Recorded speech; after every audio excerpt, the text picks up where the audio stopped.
nuevo caso práctico de las oposiciones de administrativos de la Seguridad Social. En este caso le hemos subido un nivel de dificultad al caso, hemos puesto preguntas un poquito complicadas y que os van a hacer pensar, y en especial le hemos puesto preguntas con cálculo, que en el caso de que encontréis en examen las preguntas más difíciles y que estas evidentemente van a ser sobre cálculo, pues hemos puesto ejemplos para que lo veáis cómo pueden salir. En este caso, en lugar de utilizar solo 5 preguntas, utilizamos un caso entero, porque si no, no da tiempo a todas las opciones. Este tiene 15 preguntas y es exactamente como el que os podéis encontrar el día del examen, tal y como describen las bases reguladoras. Bien, el proceder es el mismo. Texto, vamos a leer el texto, decimos las claves que tendréis, digamos, que prestarle atención al texto porque luego se va a desarrollar en preguntas de examen para que practiquéis, para que el día de examen podáis acertar el mayor número de preguntas posible, ya que hay muchos trucos, muchas tonterías que, sí, claro, si no las aprendemos evidentemente, se nos pasan por encima, pero si las aprendemos y sabemos localizarlas, nos puedes ahorrar un montón. En este caso, pues hacer que acertéis las preguntas. Y las preguntas que tienen cálculo, hemos desarrollado todo el cálculo para que sepáis cómo se hace, porque realmente es también sencillo. ¿De acuerdo? No os preocupéis por aquellas personas que no os gusten el cálculo. A mí tampoco me gustan. Yo, bueno, por lo mismo, cuando empecé a hacer este tipo de cosas, sumaba 2 más 2 y me daban decimales. Es cuestión de practicar, mucha calma, mucha tranquilidad, porque los cálculos son sencillos, ¿vale? Y insisto en que esto tiene un nivel muy por encima quizás de lo que a lo mejor podéis encontrar en examen. Eso pues os da seguridad pues, para poder aprobar. Bien, vamos con el texto. Dice lo siguiente. En Hotel Sociedad Anónima o Hotel SA SL se ha presentado diversas situaciones que afectan a sus empleados en relación con la seguridad social. Estos casos incluyen incapacidad permanente, accidentes laborales. Está subrayado porque, bueno, o si os hemos puesto en antecedentes de que hay cálculos sobre esto. Entonces, pues ya os tenéis que poner en situación y saber las reglas que habéis estudiado pues para cálculo de pensiones, de ayuda o lo que proceda, ¿de acuerdo? Accidentes laborales, en situaciones de pensión de jubilación y trabajadores autónomos, entre otros, ¿vale? Todo lo que pueda desarrollarse como pregunta de examen, lo suyo es que lo vayáis subrayando para ir poniéndoos en contexto, ¿de acuerdo? Bien, seguimos. Uno de los trabajadores de Hotelsa, tras sufrir accidente laboral, subrayamos que ya sabéis que esto es un aspecto muy típico para un caso práctico, declarado en situación de incapacidad permanente total. Yo en todos los vídeos, tanto que hemos puesto ejemplos, os hemos dicho de que las incapacidades, los tipos, tenéis que conocerlos muy bien y es algo muy posible que os podáis encontrar en una pregunta de examen, ¿de acuerdo? En este caso, en un tipo de caso práctico, lo que le impidió continuar desempeñando su trabajo habitual. A pesar de esta situación, se le planteó la posibilidad de realizar actividades formativas en áreas diferentes. Claro, porque hemos subrayado esto. De cara a las incapacidades, tenéis que tener claro, sobre todo en un supuesto de hecho, como es un caso práctico, qué incapacidad es la que no te permite hacer ningún tipo de trabajo y qué incapacidad es la que no te permite hacer tu trabajo habitual, pero sí otras cosas que no tengan que ver con el hecho causante de la incapacidad, ¿de acuerdo? Bien, áreas diferentes a su profesión habitual. Además, lo dice muy claro, áreas diferentes, ya os lo está poniendo, ¿vale? A su profesión habitual sin que esto afectara a su incapacidad reconocida. Vale, bastante claro. Podría liarse más, ¿de acuerdo? Otro empleado de la empresa en situación de pluriactividad. Este concepto existe, es legal y parece algo raro, pero existe. Que es cuando una persona lleva 2 trabajos en dos. Bueno, puede ser en la misma empresa, pues 2 trabajos diferentes o realizar 2 actividades diferentes. Trabajar en una empresa y ser autónomo por otro lado, como pasa aquí. Bien. Sufrió un accidente mientras trabajaba en su empleo por cuenta ajena en Hotelsa. Dado que también cotizaba en el régimen especial de los trabajadores autónomos, ahí tenemos la pluriactividad, ¿vale? Nos dice que está contratada por el hotel y aparte autónomo. Surge la duda de cómo se debe de calificar su incapacidad temporal en ambos regímenes. Nos está diciendo que trabajando en el hotel ha tenido un problema. Vale, ahora cómo se califica eso digamos, en la relación laboral con el hotel y en este caso como autónomo, es lo que nos está diciendo. Lo veremos en la pregunta. En este caso, el accidente se ha calificado como accidente laboral en el régimen general de la Seguridad Social, mientras que en el RETA, como autónomo, será considerado accidente no laboral. Vale, el texto lo está diciendo y lo está describiendo. En este caso es correcto, pero nos puede poner una situación donde haya un error o haya una calificación errónea y preguntaros si es correcto o no es correcto o cuál sería la correcta. ¿De acuerdo? Es una opción que podéis tener perfectamente. Debido a la falta de conexión con su actividad como autónomo. Estupendo. Seguimos leyendo. También se presentó el caso de un trabajador que, habiendo cumplido la edad ordinaria de jubilación, decide cesar en su actividad laboral en la empresa. Sin embargo, tras evaluar las condiciones para acceder a la pensión de jubilación, se opta por continuar su vida laboral, es decir, trabajando a través de una actividad como autónomo. Perfecto. Explorando la posibilidad de compatibilizar la pensión de jubilación con el alta en el renta, es decir, pues seguir cobrando su jubilación más lo que facture como autónomo y las implicaciones económicas que tendría en esta situación en su pensión. Y si solo puede cobrar el 100%, 50% u otro porcentaje, lo veremos en una pregunta. En este escenario se plantean diferentes opciones de cotización y compatibilidad, perdón, con la pensión. Muy bien. Tenemos que esperar siempre a un hecho concreto, pues para nosotros poder aplicar nuestros conocimientos sobre la legislación que hemos estudiado. En otro contexto, como otro caso, surge la situación de una trabajadora embarazada que, estando de baja por nacimiento y cuidado de un menor, se ve afectada por el fallecimiento de su cónyuge, lo que le genera la necesidad de analizar cómo este evento implicaría a su prestación por desempleo contributiva y a la base reguladora aplicable durante su baja. En un caso ha pasado, y es un caso un poco complejo, ¿vale? Lo que ahora prestaremos atención a la resolución.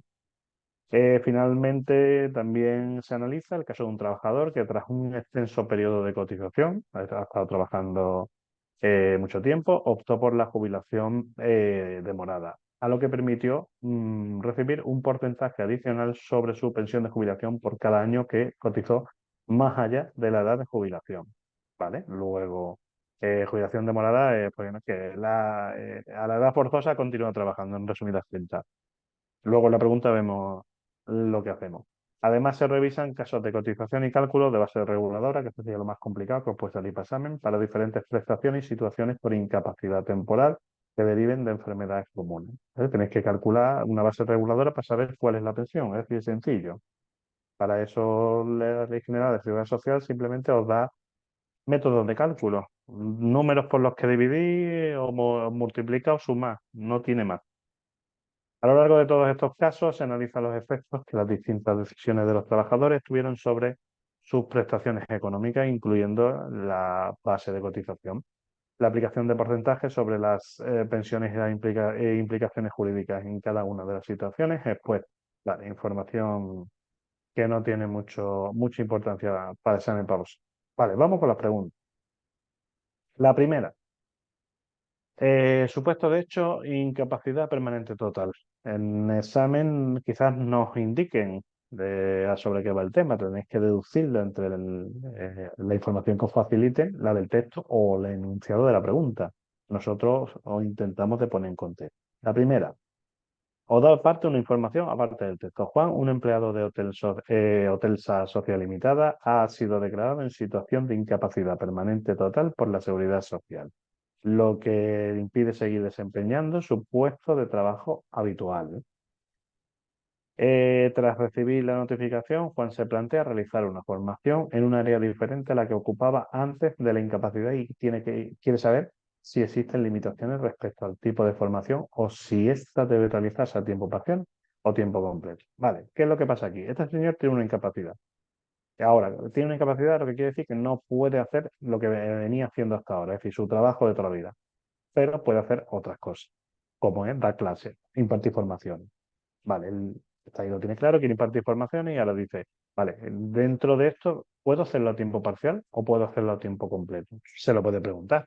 Como está la cosa tan chunga que controlan por todo y hay que pagar impuestos por todo, pues el hombre se lo pregunta. Muy bien. Vamos a ver cómo hace la pregunta de examen. Pues la pregunta examen sería así de sencilla. ¿Puede Juan, declarado en situación de incapacidad permanente total, realizar una formación en un área distinta? Ahí está la clave, distinta a la que desempeñaba antes de la incapacidad y debe ser a tiempo parcial o tiempo completo.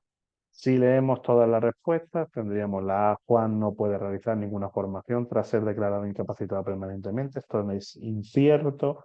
B, Juan puede realizar una formación diferente al puesto que desempeñaba, pero solo si es a tiempo parcial. Esto es incorrecto porque pues, da igual.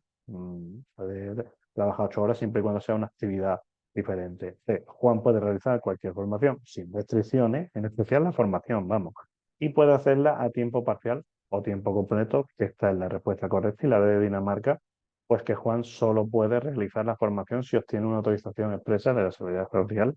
Eso no puede sonaros en ningún apunte.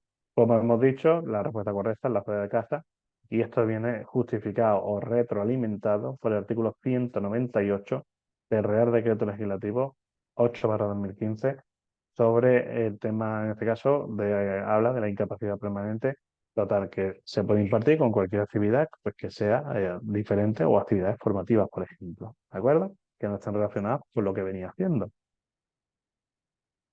El resto de respuesta incorrecta, pues bueno, un poquito lo que os he comentado, ¿vale? Para no duplicar las soluciones. En la pregunta número 2 nos da el siguiente contexto, nos da la siguiente información. Pedro es trabajador de Telsa Sociedad Limitada, perdón, sí, Sociedad Limitada, se encuentra en situación de pluriactividad, es decir, están dos regímenes diferentes, ya que está dado de alta en el régimen general de la Seguridad Social con el hotel y por su cuenta como autónomo. Bien, cuando por su cuenta como autónomo lo que hace es ser consultor. Esto también es muy habitual. Pero hace dos cosas diferentes. Un día, Pedro sufre un accidente mientras desempeña la labor del hotel y ante esta situación surge la duda de cómo se tiene que calificar la incapacidad temporal en los dos regímenes, porque si está mal no va a trabajar ni en un sitio ni en otro y tiene derecho a pues, cobrar lo que le corresponda. ¿Qué dice la pregunta? Si Pedro sufre un accidente laboral mientras desempeña un trabajo por cuenta ajena en la Hotel Sociedad Limitada, ¿cómo se tiene que calificar en el RETA? Vale. Vamos, pregunta, respuesta. Se considera accidente laboral tanto en el régimen general de la Seguridad Social como en el RETA. No puede ser accidente laboral en el RETA porque el accidente ha pasado trabajando en el hotel, no como consultor. B. Ambos regímenes la incapacidad sea calificada como accidente no laboral, no, porque ha pasado trabajando en el hotel. La incapacidad se califica como accidente laboral en el régimen general de la Seguridad Social y como accidente no laboral en el RETA. Perfecto, esa es la correcta. D, por si acaso, la incapacidad será calificada como accidente laboral solo si se prueba conexión con el trabajo por cuenta propia en el RETA. Eso no tiene mucho sentido. Respuesta correcta la C. ¿Por qué? Por la sencilla razón de que el concepto de accidente de trabajo realmente es diferente en el régimen de la Seguridad Social a, digamos, en el régimen especial de autónomos, ¿no? Son artículos aplicables diferentes y por tanto, pues tenemos que conocerlos, ¿no? El primero es en el régimen general de la Seguridad Social. Hablamos del 156, apartado primero, de la Ley General de la Seguridad Social, como ya conocéis, el Real Decreto 8/2015, en donde nos dice que un accidente de trabajo es toda lesión corporal que el trabajador sufre con ocasión o por consecuencia del trabajo que ejecute de cuenta ajena. Ahí está la clave. Además, esto lo refuerza el 156, apartado tercero de la Ley General de Seguridad Social también, que presume decir, pues como que da como que por sí, que las lesiones ocurridas durante el tiempo y el lugar de trabajo constituyen, es decir, son un accidente laboral, salvo que alguien pueda demostrar lo contrario. Grabaciones, vídeos o cualquier cosa, pues como que se está fingiendo. Como el accidente de Pedro ocurre mientras trabaja en el hotel, se considera accidente laboral, pero en el régimen general de la Seguridad Social.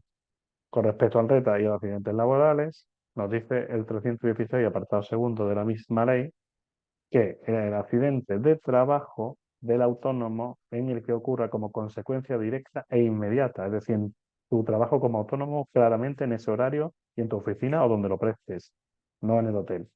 De la actividad que realiza por su propia cuenta, no la que venía desempeñando por el hotel, y refuerza esto aparte con el 3.2, apartado B, del Real Decreto 1273/2003 que establece que se considera accidente de trabajo en el RETA cuando se pueda probar la conexión entre la lesión del trabajo autónomo realizado como el accidente que ocurrió en su actividad por cuenta ajena y no por trabajo autónomo.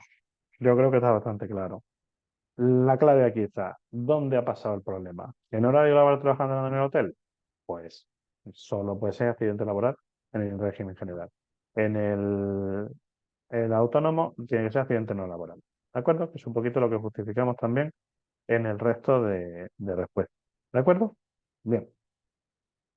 La pregunta 3, donde nos dice, el supuesto de hecho, jubilaciones en el régimen general de la Seguridad Social, contexto, nos dice lo siguiente. Lucía ha trabajado como empleada por cuenta ajena en Hotel SAS, Sociedad Limitada, desde el 1 de enero de 1996 y ha cotizado al régimen general de la Seguridad Social. El 8 de abril del 2023, ya ahí calculando la diferencia entre un año y otro. Al cumplir la edad ordinaria de jubilación, cesa en su actividad laboral. Vale. Nosotros hemos dicho que cumple con la edad ordinaria que marque la norma en ese momento. En un caso práctico, en un examen, os pueden poner una edad para que vosotros digáis si puede o no puede jubilarse. ¿Vale? Lucía se plantea solicitar la pensión de jubilación y desea saber cuáles son los requisitos que tiene que cumplir pues, para poder tener derecho a la pensión. ¿Vale? Esto es muy sencillo y aquí viene el problema. ¿Y cuál es la cuantía? Es decir, ¿cuánto va a cobrar? Considerando que el total de las bases cotizadas durante todo ese tiempo son 151.200 euros. Ojo que aquí empieza el problema. Aquí empieza el chungo. La pregunta que nos podemos encontrar con esta información otorgada.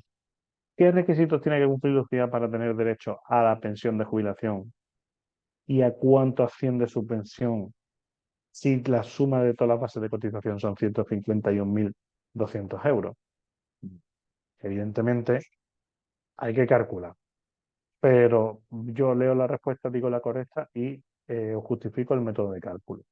La primera que os dice, lo primero que tenéis que tener claro aquí es los requisitos para poder jubilarse. Esto es lo primero, porque eso es lo que puede dar a su vez juego pues para, digamos, poneros una trampa en la respuesta. Eso para empezar. No es el kit de la cuestión aquí, porque aquí el kit de la cuestión está en que calculéis cuánto le corresponde de pensión, ¿vale? Pero los requisitos son un aspecto importante para el examen, lo quiero dejar claro. La primera dice, para tener derecho a la pensión, Lucía solo necesita haber alcanzado la edad ordinaria de jubilación, esto no es así, y porque hay más requisitos y su pensión ascenderá a 406,32 euros al mes, ¿vale? No lo hemos calculado, por lo tanto todavía no podemos saberlo. Lucía debe cumplir los requisitos de edad, evidentemente, aquí es donde lo que tenéis que memorizar, y de cotización también, evidentemente, tenéis que memorizarlo porque son requisitos establecidos por la normativa, eso sí, y su pensión será de 504 euros al mes. Vale, pues hasta ahora no hemos calculado, no tenemos por qué saberlo. C. Lucía debe cumplir los requisitos de edad, cotización mínima y hecho causante, que esto es lo que dice la ley. Esos tres memorizarlo porque es que eso es una pregunta de manual. Y la pensión son de 322,48 euros con posibilidad de complementos a mínimos. ¿Qué son los complementos a mínimos? Pues los complementos mínimos es cuando una persona que se jubila cumpliendo los requisitos le corresponde la pensión contributiva, no llega al mínimo, pues entonces se le da como ese complemento, es una cantidad realmente, que se le da hasta que llegue al mínimo. Pues si vamos a poner que 322,48 es lo que le corresponde cobrar, pero el mínimo son 536, pues se le puede aplicar ese complemento mínimo para que cobre los 536, que es la cantidad mínima que se establece por ley para ese año. ¿Vale? Tenemos que leer igualmente la D para saber cuál es la correcta y cuál no. Y nos dice que la D de Lucía tiene derecho a pensión sin más requisitos. Evidentemente esto no es así. Y su pensión será de 504 euros sin posibilidad de complemento. Con lo cual, eso no tiene mucho sentido. Damos como respuesta correcta la C, pero vamos a repasar los requisitos, evidentemente, y vamos a ver el método de cálculo de estos 322,48 euros porque es muy importante. Nos dice que Lucía tiene que cumplir el requisito de edad con cotización mínima y hecho causante. Muy bien. Esto se refuerza porque el artículo 205 de la Ley General de la Seguridad Social establece tres requisitos, que son tener la edad correspondiente que se establezca por ley, haber cotizado el tiempo mínimo, ¿vale? Que aquí os lo ponemos también, no obstante, y el hecho causante que es haber llegado pues, a esa edad de jubilación forzosa. Bien, Lucía cumple con este requisito, pero porque nosotros hemos indicado que lo cumple, ¿vale? A la finalización de su actividad laboral al 8 de abril. Pero insisto, en un caso os pueden poner una edad y vosotros tenéis que saber cuál es la edad de jubilación y con el punto 2 cuánto tiempo se tiene que tener cotizado. Nosotros lo damos por hecho pues porque os queremos enseñar el cálculo de la cantidad, pero insisto que esto puede ser otra pregunta donde os tenéis que vosotros indicar los requisitos, pero con respecto a la edad, ¿vale? En lugar de poner la edad ordinaria, os pongan la edad que tiene. ¿De acuerdo? Bien. Importante, cálculo. El, ¿de dónde nos sacamos nosotros el método de cálculo? Evidentemente no de la manga, sino del artículo 209 y la disposición transitoria octava de la Ley General de Seguridad Social, donde nos dice que la base reguladora de la pensión de Lucía se calcula dividiendo entre 368 las bases de cotización de los 324 meses anteriores al hecho causante. En este caso, la base de cotización suman 151.200 euros, por lo que sería el siguiente cálculo. Base reguladora es igual a 151.200 entre 374, que son, perdón, entre 378, que son 400 euros. Bien, porcentaje y, aplicable y cantidad. Lucía tiene cotizado 28 años, lo que le corresponde el siguiente porcentaje de la base reguladora de acuerdo con la disposición transitoria novena. Es como los restos, hay también que sumarlos, evidentemente.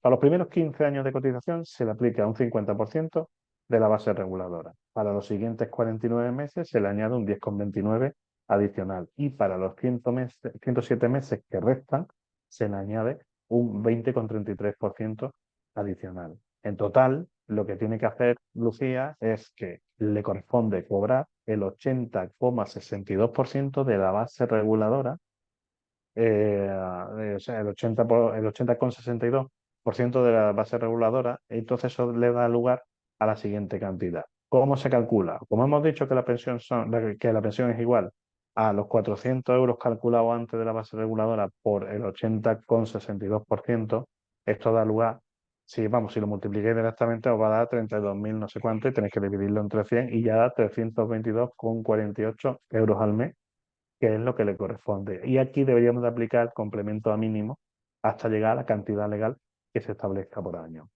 La cantidad legal, siempre me preguntan en el curso, ¿tenemos que saber cuál es la cantidad legal?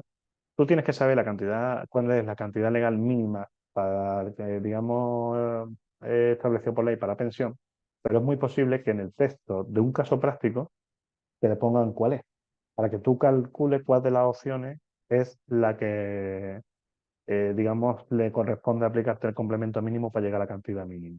¿Vale? No sé si me explico. Si veis que alguien no lo entiende, que ponga no me entero en la pregunta 4 y yo por escrito vuelvo a dar una explicación más densa. ¿Vale? ¿Dónde está regulado esto del complemento mínimo? Bueno, pues el artículo 59 de la Ley General de la Seguridad Social y el Real Decreto 1058/22 de 27 de diciembre, evidentemente siempre y cuando cumpla con los requisitos correspondientes. Bien, pregunta número 4. Prestación por incapacidad temporal, enfermedad al uso y cese de actividad en trabajadores autónomos. Vale. Estos son dos conceptos diferentes que podemos confundir como que son los mismos. Si me he puesto malo y mi relación laboral es que estoy contratado, tengo una incapacidad temporal. Si me he puesto malo y es que soy autónomo, lo que tengo es un cese de actividad. Ojo, que no es lo mismo. Pues no es lo mismo. Es lo mismo, solo que lleva nombres diferentes. Si tú comes queso, pues no dices he comido lácteo o he comido queso. Y es una cosa muy concreta. ¿Es un tipo de lácteo? Sí, pero has comido queso como tal. ¿Vale? Entonces tenéis que aprender en las oposiciones, saber indicar la literalidad de la norma, que eso es lo que os va, digamos, a hacer que sepáis acertar la respuesta, ¿vale? Esa interpretación. Bueno, la pregunta nos pone en el siguiente contexto. Rosa, trabajadora autónoma dada de alta en el régimen especial de trabajadores autónomos recta, ha sufrido una enfermedad que le impide continuar con su actividad profesional, la que venía prestando como autónomo. lo que ha dado derecho a la prestación por incapacidad temporal. Debido a esta situación, Rosa ha tenido que cesar temporalmente en su negocio y ahora se plantea si seguirá recibiendo la prestación por la incapacidad temporal durante el tiempo que dure su baja médica y debe seguir cotizando en el régimen de autónomo. Vale, pasa a lo siguiente. Bien, en el caso de Rosa, trabajadora autónoma que se encuentra de baja médica y ha cesado en su actividad, ¿cómo afecta el cese a la prestación de incapacidad temporal y si debe seguir cotizando en el RETA? Vale, evidentemente seguir cotizando sí, pero vamos a verlo.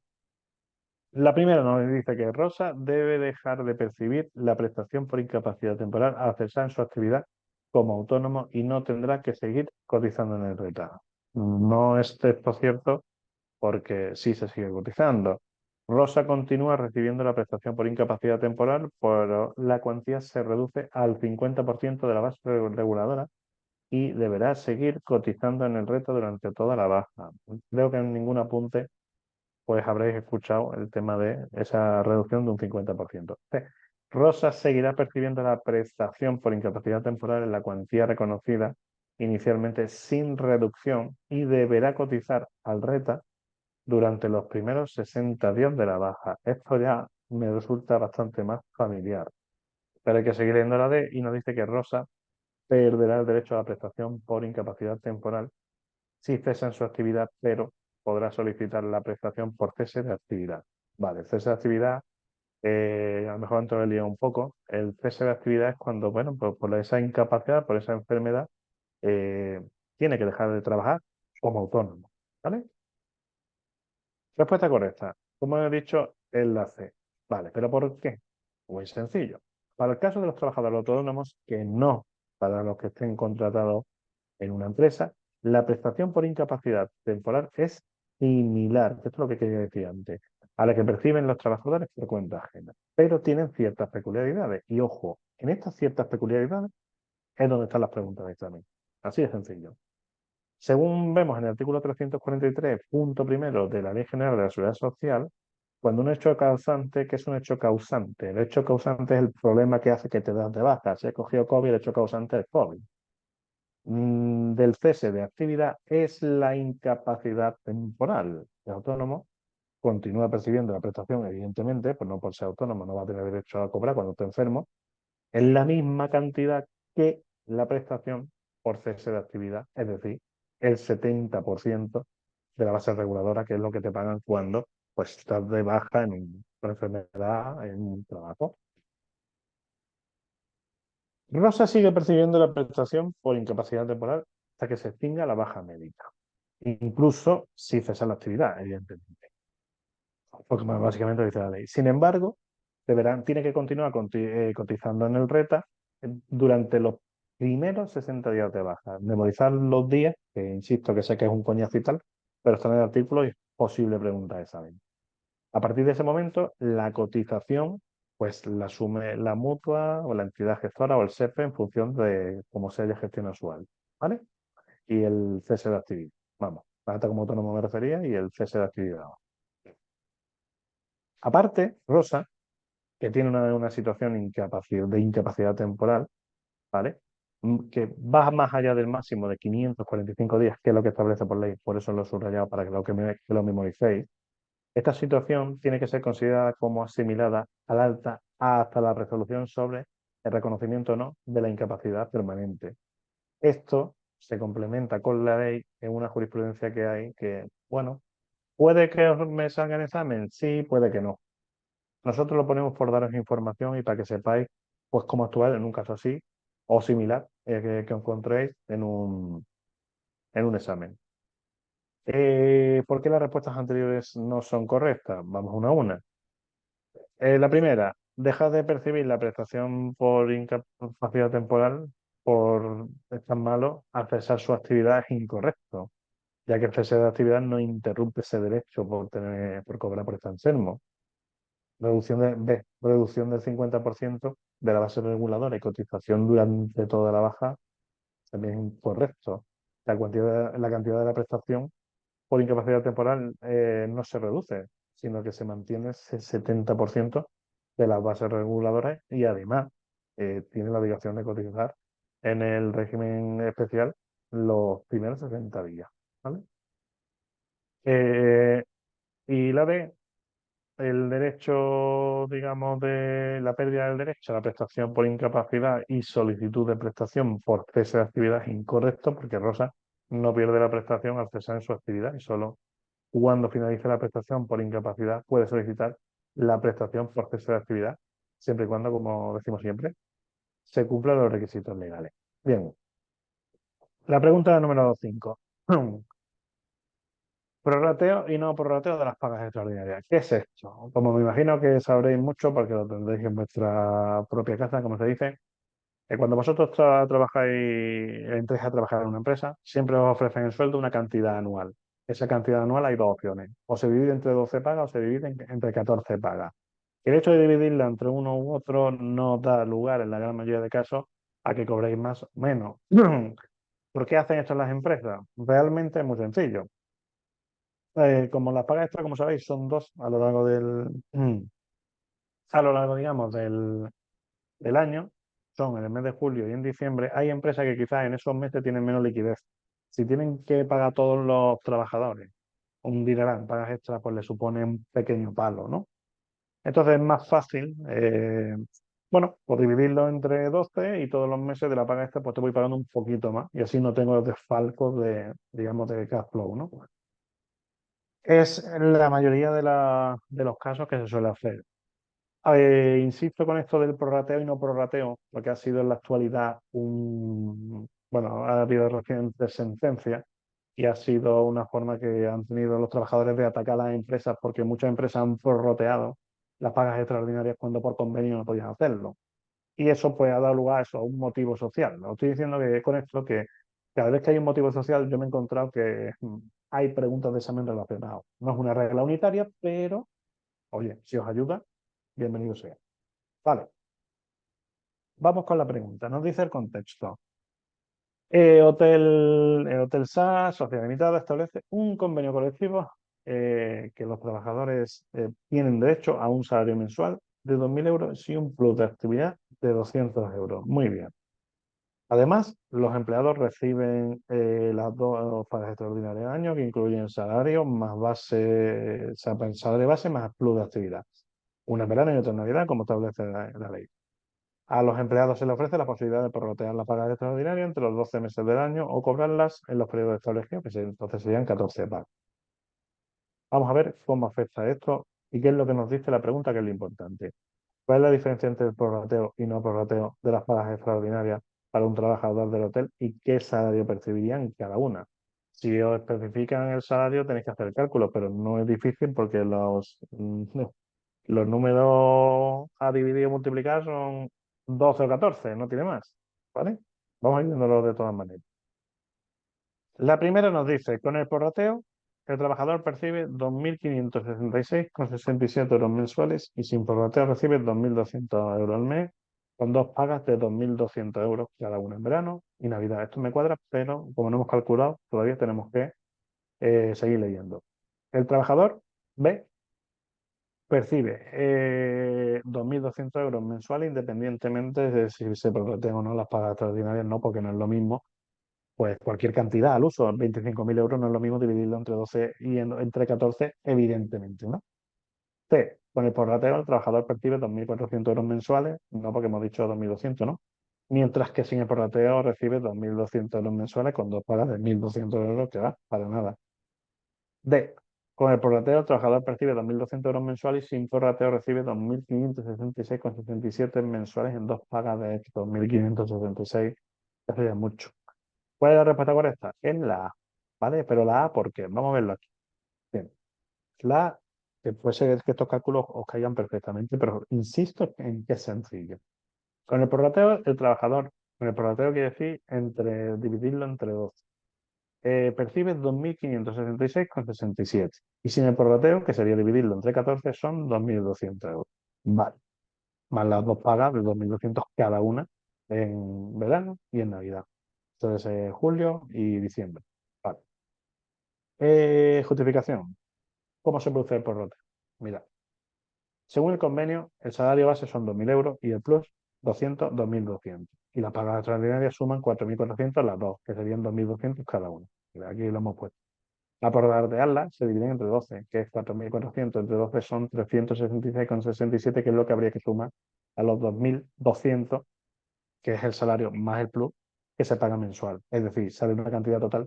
Aquí tenéis el cálculo, ¿eh? No, no estoy corriendo.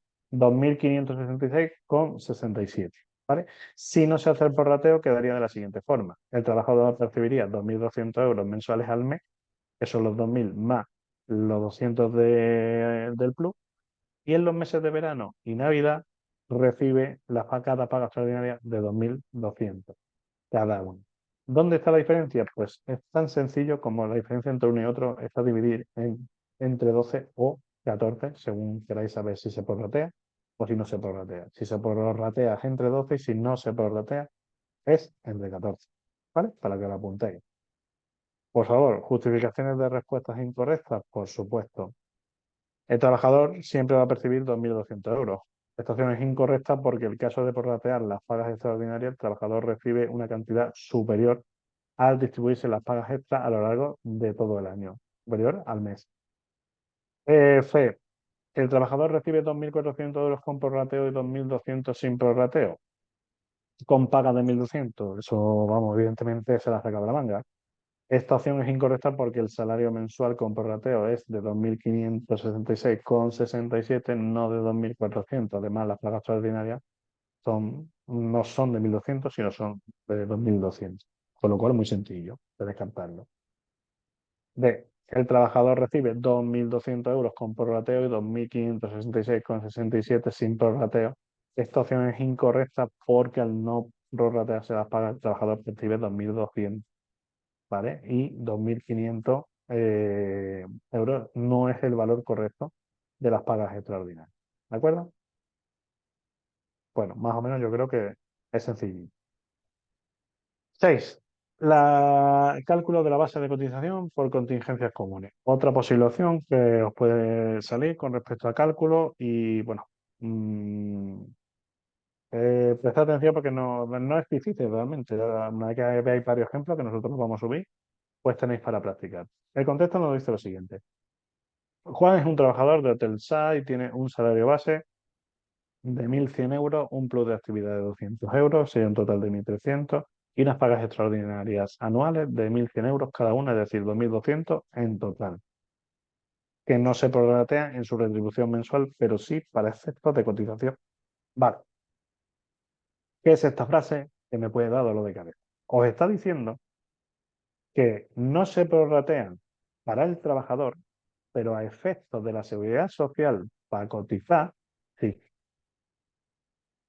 ¿Esto es legal? Sí, ¿vale? Simplemente que al trabajador se le hace 14 pagas, pero a la seguridad social se le dice que se hace 2. Así de sencillo, ¿vale? ¿Qué dice la pregunta? ¿Cuál es la base de cotización por tu contingencia común para el mes de septiembre? Claro, con esta información lo que os vais a liar es el cálculo. ¿Cómo tengo que calcular?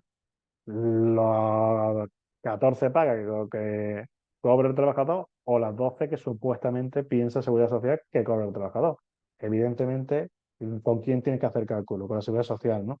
Pues con los datos que le facilitas a la Seguridad Social y no con el trabajador. Así de sencillo, ¿vale?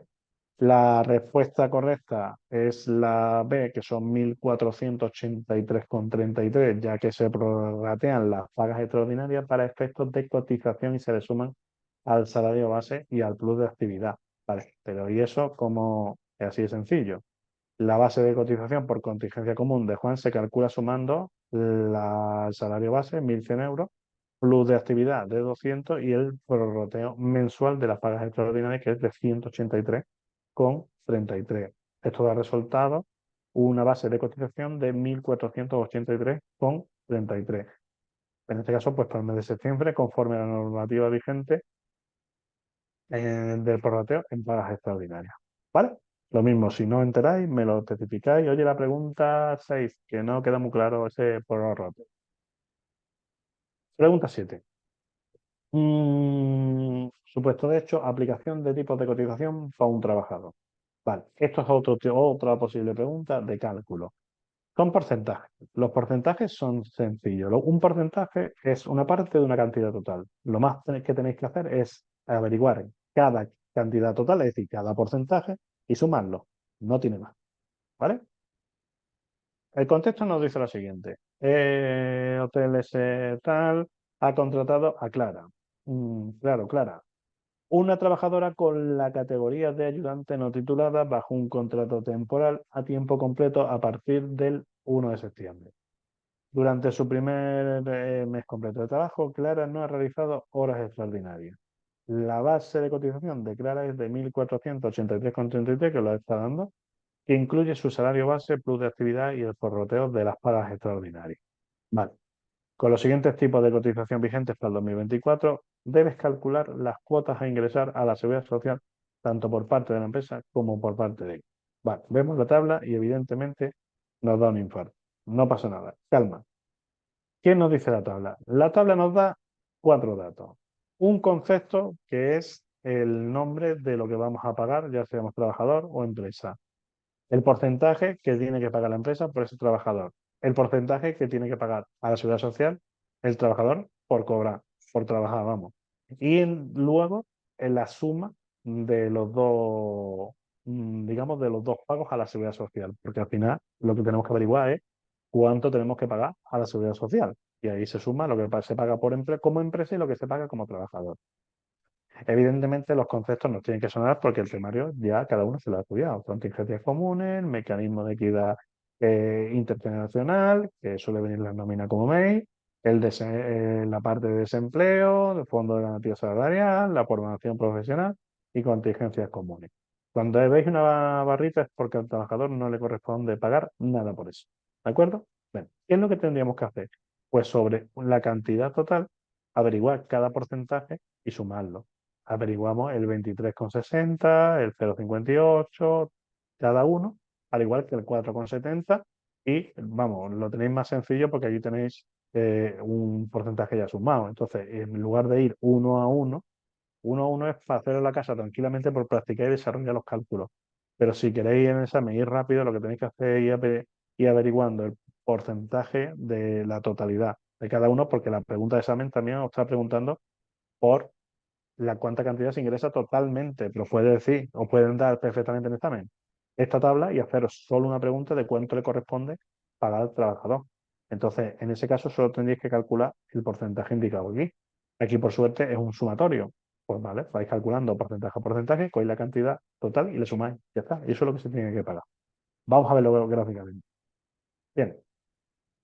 En base a estos datos, ¿cuál es la cuota total a ingresar a la Seguridad Social por parte del hotel y por parte de Clara en el 9 de septiembre? Tenéis que fijaros qué os están preguntando. La clave para los cálculos están en qué os están preguntando. No podéis entrar en coma cuando veáis números y ya no concentraros porque como no calculéis lo que realmente os están preguntando, no vais a acertar. Y esto es muy común en las oposiciones. Pues en la respuesta correcta encontraréis cálculos correctos de otra cosa a la que no os están preguntando, ¿vale? Precisamente para que vayáis, ¿de acuerdo? Bien, bueno, las respuestas son cantidades, evidentemente sin calcularlas no podemos saberlo. Cuando encontráis con estos porcentajes, dividir entre 14 y demás, es muy raro que haya cantidades exactas. Lo único que os puede ayudar bueno, a descartar alguna respuesta, pero esto no es una regla unitaria, esto es simplemente un pequeño consejo por la práctica, que es muy raro que en general haya cantidades exactas, aunque las pueda haber, pero es raro, ¿vale? Bien, vamos a ver todos los cálculos que hacemos? Bien, la respuesta correcta es la de Dinamarca, que son 496,36 a cargo de la empresa y 96,21 a cargo de Clara, en un total de 592,57. Claro, ¿qué hemos hecho aquí nosotros? Nosotros, si esto fuese un examen, os estamos puteando, vamos, clara, firme y decididamente. ¿Por qué? Porque os tenemos que hacer para que calculéis cuánto paga la empresa, para que calculéis cuánto paga el trabajador y cuánto es el total, ya que se puede poner los datos mezclados o fallarlos, ¿vale? Pero es para que practiquéis. Bien. ¿Cómo se hacen esos cálculos? Vale. Iríamos a las contingencias comunes. Como veis, el primer apartado es el primer nombre del concepto, como lo ponemos aquí, pues para que lo averigüéis. Así es sencillo. Contingencias comunes. Decíamos que por contingencia común la empresa paga 23,60 y el trabajador 4,70. Lo compruebo porque soy una persona insegura. Magnífico. 23,60, 4,70. Total, sumo y me da 28,60. Perfecto. Bien. Eh, ¿cómo sucede entonces?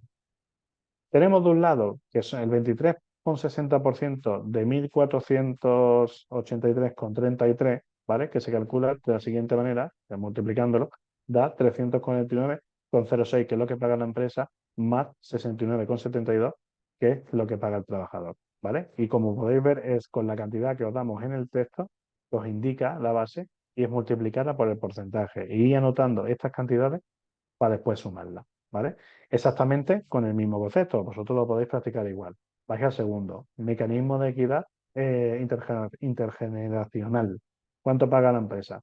Vale, un 0,58 frente a un 0,12, perfecto, que es un total de 0,70. Misma operativa, no es más que multiplicar. Cojo sobre la misma cantidad y aplico los porcentajes, que sería aquí 0,58, que me da 8,60 y el 0,12 de la misma cantidad que me da 1,78. Y lo dejo ahí apuntadito para finalmente sumarlo. El desempleo, hago exactamente igual. ¿Cuánto paga la empresa? 6,70 de 1.483. Mira, ¿cuánto es? 99,39 y lo apunto. Y el trabajador que se le aplica el 1,60 son 23,73 euros. Lo apunto. En este caso, Fogasa solo paga la empresa, pero averiguo exactamente la misma cantidad sobre la misma base, multiplico por el porcentaje que haya en la tabla, ¿vale? Lo comprobamos, siempre podría comprobarlo sin problemas, es correcto, el trabajador no paga, perfecto, por lo que no hay nada que sumar, es 2,97, lo sumo. La formación profesional, lo mismo, el 0,60 del porcentaje por la cantidad, que son 8,90, y el trabajador en este caso, que es un 10%, 148. Y las contingencias profesionales, que es un 85 a cargo de la empresa porque el trabajador no paga, que son 27,74. Total de cuotas, ¿qué es lo que me hago? Me hago un sumatorio. Ya está, coge todas las cantidades y el de la empresa por un lado, que son 496,36. Y luego la del trabajador, la sumo, ¿vale? Que me da 96,21. Y después cojo y sumo las dos, la de la empresa y la del trabajador. Y tengo 592,57, que es la respuesta correcta. ¿De acuerdo? Es así de sencillo. Lo mismo, si no aclaráis, me ponéis en los comentarios la pregunta, que os la digo sin ningún problema. Vale, vamos con la otra. Cálculo del subsidio por incapacidad temporal. Otro cálculo, otra forma de pregunta en la que pues nos va a tocar romper la cabeza. Bien, en este caso es por incapacidad temporal. Bien, nos dice lo siguiente. Un trabajador de Hotel SA con categoría oficial de primera está dado de alta en el grupo 8 de cotización. Vale, evidentemente tenéis que conocer los 11 grupos que existen y el nombre de cada uno de ellos. Puede ser perfectamente que os pongan un grupo de cotización con un empleo en concreto que no corresponda y os pregunten si está bien el grupo y el nombre del empleo o no. Puede ser perfectamente. ¿Vale? Tiene un contrato temporal a tiempo completo. Durante el mes anterior, su base de cotización es de 1.400. Vale, perfecto, cantidad exacta. Tanto contingencias comunes para contingencias profesionales. El salario diario es de 30 euros por día. Estos los datos los pueden dar así, después tenéis que apuntarlo como hemos hecho nosotros. Por un plus de transporte de 10 días perdón, de 10 euros por día hábil. Tendréis que descontar los días inhábiles, aunque no trabaje, para no sumar estos 10 euros diarios. El trabajador tiene derecho a la paga extraordinaria, como todo el mundo, de 30 días de salario por cada una. ¿Vale? Perfecto, un total de 60. Y se le prorratea mensualmente, se le paga mes a mes en las 12 pagas. Magnífico. Durante el mes de agosto de 2024, el trabajador se dio de baja por un resfriado que tuvo y estuvo del 10 al 20 de agosto sin trabajar, justo en verano. Vale, no pasa nada. Vamos a calcular. Según la normativa, los 3 primeros días de baja no generan derecho al subsidio. Esto es correcto, aunque puede ser que os pongan información falsa y hacerle una pregunta sobre ello, aunque nosotros no hemos hecho esto. A partir del cuarto día de baja, esto es correcto, y hasta el 15, el subsidio será del 60% de la base reguladora. Perfecto, me va a preguntar cuánto es, lo tengo que calcular. Pero yo, como soy una persona muy ordenadita, y vosotros lo vais a hacer también, ponéis todos los datos relevantes para hacer los cálculos delante. En resumen, teníamos que cobrar al día 30 euros, con un plus de transporte de 10 euros por día hábil, es decir, que trabaje efectivamente. y has trabajado 20 días del 1 al 9 y del 21 al 31 de agosto porque el resto era una baja, pero me lo apuntó. ¿Cuántos días he estado de baja? 10 días de baja, del 10 al 20. La atención por IRPF me lo puede dar texto perfectamente, un 10%, porque sabéis que eso es una tabla que en función de las características del trabajador se aplica una u otra, pues si tiene hijos, la edad que tenga y tal, con lo cual esta información os la dará el texto. Y base de cotización del mes anterior, os pueden poner para calcularla o que os la den, que en este caso creo que os la darán, que serían 1.400 euros. ¿Cuál es el total de subsidio por incapacidad temporal que recibe el trabajador durante los días de baja? Es decir, del 10 al 20. Vale, hay cuatro cantidades. Es la B. Vamos a calcularla, evidentemente. 224 euros, ¿pero por qué? Pues tan sencillo como esto. El subsidio, vamos, la ayuda por la incapacidad temporal que recibe el trabajador son 224 euros y esto se le corresponde por los 8 días de baja que se cubren, no que está bien, ¿vale? A partir del cuarto día de baja. Estupendo. Cálculo. La base reguladora son 1.400 euros. Si lo dividimos entre 30 sale a digamos, diariamente en total a 436,67. Estarían sumados todos los plus aquí.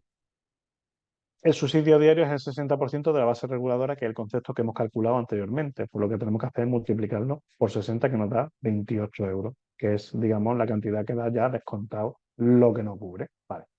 El total del subsidio por 8 días, como tenemos el total del mes, pues tenemos que multiplicarlo y saber cuánto corresponde por los 8 días que tenemos que cobrar, que son 224 euros. ¿Vale? Sencillito. Vamos con la 9. Lo mismo, si esta me parece bastante más fácil, pero si veis que no aclaráis, me ponéis la duda y os la respondo, ¿vale? Incluso si tengo que hacer después un vídeo por solo con dudas, sin ningún problema. Pregunta 9. Supuesto de hecho, cálculo de la base reguladora para la jubilación en 2024. Pregunta habitual que os pueden poner sobre cálculos porque pues las jubilaciones son problemas, vamos, son controversias porque siempre se están cambiando las edades, los requisitos, las cantidades, etcétera, etcétera, ¿vale? Bien.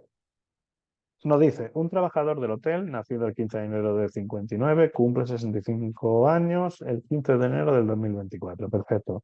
Ya tiene 38 años de cotización, ¿vale? Hay que estar, ojo, a los datos mínimos para poder jubilarse. Por lo que puede acceder a jubilación ordinaria a los 65 años de edad, correcto.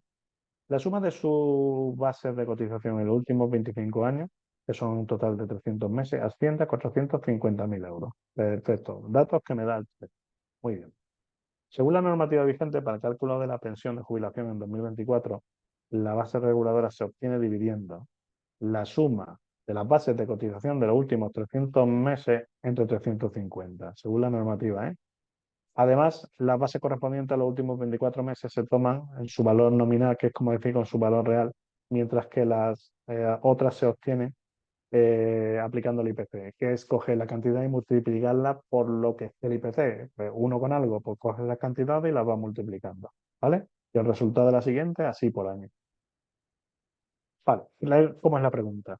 ¿Cuál será la base reguladora para la pensión de jubilación de este trabajador, considerando que sus bases de cotización en los últimos 25 años han sumado 450.000 euros?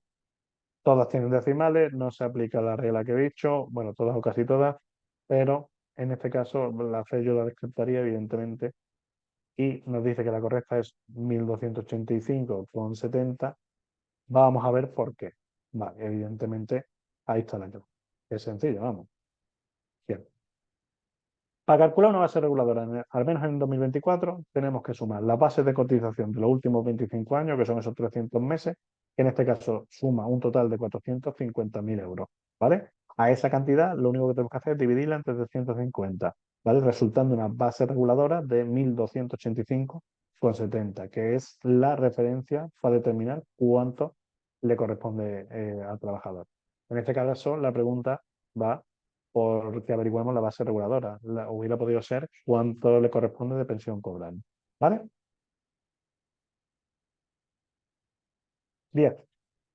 En la pregunta 10 vamos a hablar sobre determinar un hecho causante, es decir, lo que da lugar a una incapacidad permanente total. Esto aparentemente puede parecer sencillo, no es muy difícil, pero tenéis que, digamos, en este caso, detectar qué motivo ha sido realmente lo que ha pasado para que te declaren con una incapacidad. ¿Vale? Pues digo que puede dar un poquito de juego. Un trabajador del hotel sufre un accidente laboral y ha estado de baja médica por incapacidad temporal durante un periodo total de 18 meses. Cuando han acabado esos 18 meses, los médicos del Instituto Nacional de Seguridad Social consideran que no pueden continuar desempeñando su trabajo habitual debido a las secuelas del accidente. Pues lo que le ha ocasionado el accidente. Si se te ha caído una librería encima, te ha machacado el hombro, se ha soldado, pero no tiene la misma movilidad, esos son secuelas, ¿vale? Y se reconoce una incapacidad permanente total más tarde. La Dirección Provincial del Instituto Nacional de Seguridad Social emite resolución, en este caso se entiende que es favorable, pero debería decirlo, o al menos vosotros sobreentenderlo, donde le concede, por eso digo que es favorable, la pensión por incapacidad permanente total. Vale, ¿qué dice la pregunta? ¿Cuál es la fecha del hecho causante para la incapacidad permanente total de Juan y cuándo comienzan los efectos económicos de la prestación? Es decir, ¿cuándo se le declara y cuándo cobra? Es lo que está preguntando la pregunta. Dice lo siguiente. A. La fecha del hecho causante es la del dictamen médico del equipo de valoración de incapacidad y los efectos económicos se activan al finalizar la baja médica. No, porque el hecho de que tú acabes una baja médica no te da de por sí ya que empieces a cobrar una prestación. Necesita una resolución administrativa favorable de una autoridad. Quedaros con eso. B. La fecha del hecho causante es la fecha de la resolución del director provincial del Instituto Nacional de Seguridad Social. Los efectos económicos se activan en esa misma fecha. La fecha del hecho causante no es la de la resolución del director provincial. C. La fecha del hecho causante es el final de la baja médica, eso es correcto. Y los efectos económicos comienzan con la resolución favorable, en este caso, del director provincial del instituto. Evidentemente, tenemos dos cosas. De un lado, cuando acaba la baja médica, que es el hecho causante, y después se empieza a percibir la prestación una vez que hay una concesión administrativa, si no, no hay hecho habilitante para cobrar, básicamente, vamos. Igualmente tendríamos que leer la de Dinamarca, por si acaso, donde nos dice que la fecha del hecho causante y los efectos económicos coinciden con la fecha en la que Juan presenta la solicitud de pensión, con lo que es totalmente incorrecto. Vale, la respuesta correcta es la C, como hemos dicho, porque vamos a retroalimentarlo un poquito de forma más amplia. Cuando la incapacidad permanente total se reconoce tras agotarse la incapacidad temporal, el hecho causante será la fecha, esto es de la ley, que se extingue la baja médica y los efectos económicos de la prestación, pues básicamente comienzan con esa resolución favorable de concesión de la prestación, ¿no? El hecho causante en una prestación siempre es la fecha a partir de la cual la incapacidad tiene efectos frente a terceros. ¿De acuerdo? Vamos con la 11. La pregunta 11 nos dice lo siguiente. Estos son los mismos requisitos para incapacidad, ¿vale? Para que veáis las diferentes opciones, cómo lo podéis encontrar en el examen. Preguntas sobre la incapacidad, considero que es importante. Y después el caso práctico va sobre incapacidades, al final, pues, camino que tenéis ahorrado. Nos dice lo siguiente. María es una trabajadora del hotel, tiene 30 años, ha cotizado durante 7 años al régimen general de la Seguridad Social. Perfecto, 7 años. Nos quedamos con eso. En 2024, María desarrolla una enfermedad que le impide continuar desempeñando su trabajo habitual y tras un proceso de incapacidad temporal, el Instituto Nacional de Seguridad Social le informa que puede solicitar la incapacidad permanente total. Perfecto, le informa evidentemente por resolución administrativa. María se pregunta si cumple o no con los requisitos para acceder a esta prestación, dado que la incapacidad ha sido causada por una enfermedad común y no por un accidente laboral. Vale, ¿qué tenemos que hacer aquí lo primero? Lo primero es sacar los datos claves para deducir la respuesta. ¿Cuáles son esos datos claves? La edad de María, que son 30 años, para saber cuánto tiempo ha estado cotizando. ¿Cuántos años tiene cotizado? 7. Perfecto. ¿Cuándo pasó el problema? En el año 2024, teniendo ella 30 años de edad. Vale, ¿cuál ha sido el problema? ¿Cuál es la contingencia? Enfermedad común. ¿Vale? Eh, la pregunta que nos harían en el examen. ¿Cumple María con los requisitos de cotización para acceder a la pensión de incapacidad permanente total y enfermedad común? Me los tengo que saber de memoria. Perfecto. Vamos a ver esta respuesta. No, porque debería tener al menos 10 años cotizados. Bueno, yo no recuerdo eso de haber estudiado 10 años cotizados en ningún lado. Pero bueno, vamos a seguir leyendo. Ve. Sí, porque ha cotizado más del tercio necesario entre los 16 años y la fecha del hecho causante, que es la clave. Porque es lo que dice la ley, vamos, en resumidas cuentas. Hay que seguir leyendo, no obstante. No. C. No porque el tiempo mínimo de cotización requerido es de 8 años, negativo. No da un plazo, da una interpretación, ¿no? Desde Dinamarca sí, porque tiene menos de 31 años y ha cotizado más de la mitad del tiempo desde los 16 años. Respuesta correcta B de Barcelona, sí, porque ha cotizado más del tercio necesario entre los 16 años y la fecha del hecho causante. Bueno, yo esto como lo sé, esto es muy fácil. Vamos a realizar unos cálculos para estar seguros.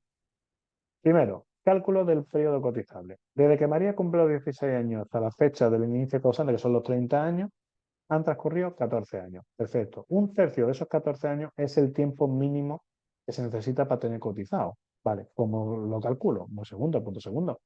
Cálculo del tercio del periodo transcurrido, 14 años entre 3, son 4,67 años, más o menos, unos 4 años y 8 meses. Vale, vamos a verificar el requisito. Apartado tercero. Si tienes cotizado 7 años, 7 años es más que 4,67, ¿no? Por tanto, lo cumple. Así de fácil. ¿De acuerdo? Justificación. Pues bien, para trabajadores menores de 31 años, el requisito de cotización para una incapacidad permanente total por enfermedad común, no laboral, ni accidente laboral, es haber cotizado un tercio del tiempo transcurrido entre los 16 años y la fecha del hecho causante. En este caso, María tiene 7, como he dicho antes, y supera los 4,67 que sale del cálculo de ese tercio. ¿Vale? Así de facilito. Lo mismo, si no lo veis, me lo repetís. Número 12. En este caso, otro cálculo de base reguladora para una incapacidad permanente total. Vamos a continuar practicando. Nos dice lo siguiente. Manuel, trabajador del hotel, tiene 54 años y ha trabajado durante 25 años. En 2024 se le reconoce una incapacidad permanente total a causa de una enfermedad común, ojo, que le impide continuar con su profesión habitual. Manuel tiene acumulado un total de 192.000 euros en base de cotización por contingencias comunes. Vale. ¿Cuál es la respuesta correcta? Como todos son cantidades, no podemos hacer otra cosa que calcularlo. La respuesta correcta es la de casa, que son 1.714,29. ¿Cómo llegamos a esa conclusión? Muy sencillo. Lo más que tenéis que hacer es aplicar el artículo 197 de la Ley General de la Seguridad Social, que está en el apartado A, lo que vamos a mencionar a continuación, donde nos dice lo siguiente: la base reguladora para una incapacidad permanente total, en este caso de Manuel, se obtiene por sumar las bases de cotización de los últimos 96 meses, que son los, da igual, a 192.000 euros, y se divide entre 112, no porque yo me lo inventé, sino porque está en el artículo. Insisto, en el apartado A. Lo que da como resultado de esa división es un 1.714,29 euros, que es lo que va a percibir de pensión. ¿Vale? Lo mismo, si no lo veis, me lo volvéis a decir. Pregunta número 13, sin rima. Prestación por nacimiento y cuidado del menor. Vale, estos casos también son habituales y os podéis encontrar un preguntillas de examen, ¿vale? Bien, nos dice el contexto lo siguiente. María es una trabajadora del hotel, tiene 23 años, está embarazada de su primer hijo, y Álvaro, que nace el 5 de septiembre de 2024. Marta inicia el descanso por nacimiento y cuidado del menor, que corresponde a las 16 semanas, como ya todos conoceréis. Marta estaba percibiendo una prestación por desempleo contributivo cuando empezó este descanso. Su cónyuge, que se llama Roberto, que es el padre de Álvaro, ha fallecido el 1 de octubre del 2024 por una enfermedad común. Roberto trabaja por cuenta ajena a tiempo completo desde el 1 de enero del 2015. ¿Qué nos dice la pregunta? Vale, en este caso, aunque sea en cálculo, es muy sencillo. ¿Qué porcentaje de la base reguladora se aplica a Marta durante el periodo de descanso por nacimiento y cuidado de un menor? Creo que esto lo vais a ver sin ningún problema, ser 100%. Vale, eso hoy en día está muy protegido. Vale, 100%. ¿Por qué?